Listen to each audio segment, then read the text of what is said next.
Hello! How are you, Lianna? Good, how about you? Good, so glad to be here with you and your Enticing Cakes food truck. Thank you, thanks for having me. So, how are you really? It's 2020. I'm doing well. This pandemic has been interesting for my business at first. You know, when it first happened, everyone called me and they canceled their baptism cake, their birthday cake, and I was like, what am I going to do? And so I ended up getting creative, thinking like, how can I pivot my business to go with the times we're in? And so I ended up getting my business on DoorDash and Uber Eats, and that was one of those happy accidents that if this pandemic hadn't have happened, I probably would have never thought to do that, and ended up being very successful to my business. Well, that is some serious boss lady resilience. Thank you. And I'd love to hear more about that, but first I have to know. Your truck is so cute. It's bright pink, filled with sprinkles. Where does one get a food truck? So I actually bought the food truck off Craigslist. It was a blank, it was an old Cintas truck, and I had done a lot of research, you know, what truck should I buy, such as aluminum body, diesel, things like that, from what other food trucks, you know, had recommended in blogs. So I bought the truck blank, and then my friend owns a small business called Chrome Customs, and he helped me deck out the inside. I contacted someone to wrap. Family friend did the windows, so it was kind of like every weekend was a new project, and it turned out from a blank truck into big pink truck with sprinkles and rainbow menu boards. Oh my gosh, wow. Does it have a nickname? Sometimes I call it Pinky. That's perfect. Very fitting. So, Lianna, what's your favorite place to park the truck? I would say my favorite event to do are events that involve like fundraisers for charity. So a lot of times, like for example, I do one with the Springfield Firemen's Festival. It's to raise money for the fire department, and everyone gets together. There's live music, like people walk around in princess costumes, superheroes, and the whole community comes together, and it's this big event, and it goes towards a good cause, and it's just a lot of fun. Another mission-driven boss lady. You're the owner of a home-based bakery and, of course, a food truck. Tell me about what types of cakes and goodies you bake. So I specialize in custom cakes. So I make like the character cakes for kids' birthdays, a princess cake, a superhero cake, things like that. I also do wedding cakes, cupcakes, desserts like cookies, brownies, things like that.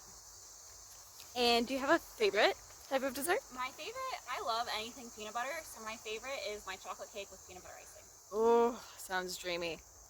How long does it typically take to bake a custom cake?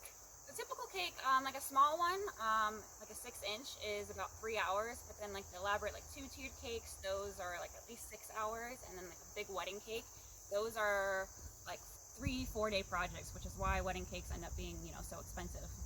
Oh my gosh, 3 to 4 days. What a grind. Yeah, it's a lot. And do you remember like what the best customer reaction you've ever seen to one of your creations is? I love when customers film their kid like getting the cake. So, you normally hand off the cake to the parent, and you know it's for, this little girl's 5-year-old birthday, and then they send me a video and the little girl just like squeals. And it's just like rewarding just to see that that made her birthday, and I know one day she's gonna grow up and look back and that was gonna be her cake for that day.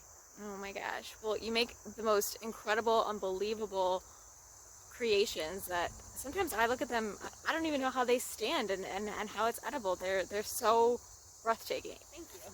Oh my gosh. And what was the journey of growing your business like for you? So when I first started, I was really young. I was 21 years old, working in a restaurant, going to school full time. I was working at a law office, a shoe store, and I was just really trying to figure out what I wanted to do. So I started, doing cakes as a hobby, and then I really decided that I wanted to do something for my own and have my own business. So every week I tried something new, and eventually my business grew, and I would take one less step away from all those other commitments I had at the shoe store, serving, and so eventually this was like all I did full time. Wow, so it was a slow burn, huh? Yeah. Awesome. And what was your biggest fear jumping into entrepreneurship? I'd say my biggest fear was, when I first started, I had been working all these other jobs. So I was like, am I ever going to get to the point where I can quit all these other jobs and do this full time? And it just felt like such a slow grow. And 3-4 years of doing it, I was like, I don't know if this is ever going to make it. And then if I just kept at it, kept consistent, kept trying new things, expanding, and eventually, here I am. Here we are. Well, why don't we take a look in the truck? Sure, come on in.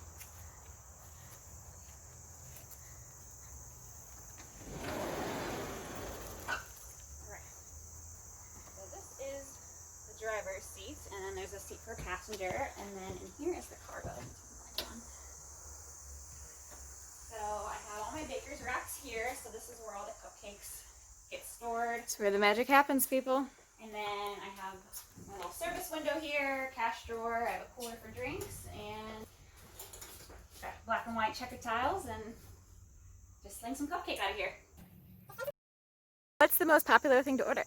The number one seller is the deep fried Oreo. So it's a chocolate cake with an Oreo baked inside. That's where it gets the name deep fried Oreo. And then it has cookies and cream icing, chocolate ganache, and it's garnished with a little Oreo. That sounds like an absolute winner. So, why do you choose to live and do this work in Akron? So I grew up around here, and when I first started out, I did this for friends and family. And so that's where a lot of my clientele started. It would be those friends and family telling their friends and family, and that's how it grew into this. And oftentimes I get asked, like, why don't you go to a big city? And this is just home to me, and I feel like I wouldn't know anyone there. I don't know how I would build a clientele, and I just love my community, and I actually really love it here. So Lianna, what does success mean to you? I would say success means achieving any goal I set for myself, especially if it's a really big goal that seems unattainable. That's beautiful. All right, so we're gonna take a little ride, huh? I'm excited. I've never ridden in a food truck before. Yeah. Oh boy. It's loud. I'm impressed too. So this thing is intimidating. How did you learn to drive it? So it was scary at first. I made everyone else but me drive it for about 3 months.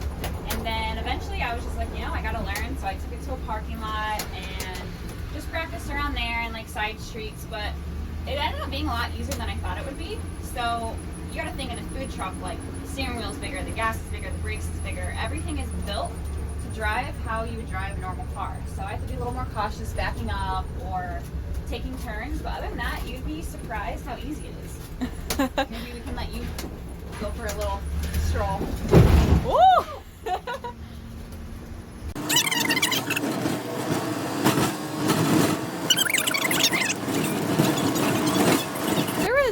One small change that would make Akron better, what would you say they should do? I think one thing that would make Akron better would be more entrepreneurship. If you think about all these big cities with all these cool restaurants and amusement parks, things like that, that all started with someone with an idea, just an entrepreneur.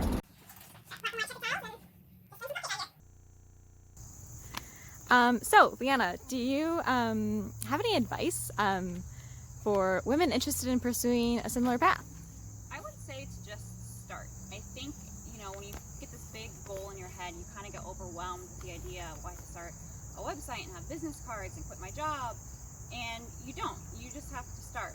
When I first started, I made my cakes out of Pillsbury cake mixes. I didn't have supplies. Like I would cut like a circle out of like an old box and put the cake on that and then just hand them the cake. Like, here you go. Like I didn't even have cake boxes. So, if you had a tree, even if it was the biggest tree you've ever seen, and every day you came and you took an axe and you hacked at that tree. Over time, with consistency, eventually that tree is going to fall over. So I'd say just start. You don't have to have everything in place at the beginning. Start now. I love it. Yes. Can you tell me what you're most proud of? I would say I'm most proud of starting this all on my own without much of a head start. Once upon a time, I walked my first job at Dairy Queen and saved up enough money to buy a car. It was like a beat-up 1988 Honda. Hell and yeah. I actually lived in that car for a good portion of my senior year of high school, and then I moved on to have multiple jobs and going to school full-time. So slowly, one step at a time, I eventually incorporated all this and successfully have a whole business where I don't have to work another job, I don't have to work for someone else, and kind of did it on my own. That's a lot to be proud of. Thank you. And thank you so much for sharing your story. One thing also that we didn't touch on is how you served your community during the pandemic as well. Oh, yeah, so my friend Alam, she owns her own business as well called Dirty Lamb. And for a minute I was actually working with her during the pandemic because I was just looking for, extra money because things were slow. And she knew I had the big food truck and there weren't events, but she said, why don't we go out and hand out free lunches to kids? And we kind of collaborated on the idea, kids were still in school, but they were at home, and parents were working full-time jobs. They were transitioning into working from home and having to deal with kids, and just to prepare lunch in the middle of the day, we thought that would be like one fun way we could help. So we drove around like an ice cream truck and handed out free lunches for kids, and It ended up being really fun, and we hope to actually do it again in the fall. Wow, what a unique idea and such an important thing to do. Thank you. Oh my gosh. Lianna, do you have anything else to add? I think that's everything. Cool. Well, we love you. We think you're a boss lady, and keep up the incredible, incredible work. Thank you so much. Thank you.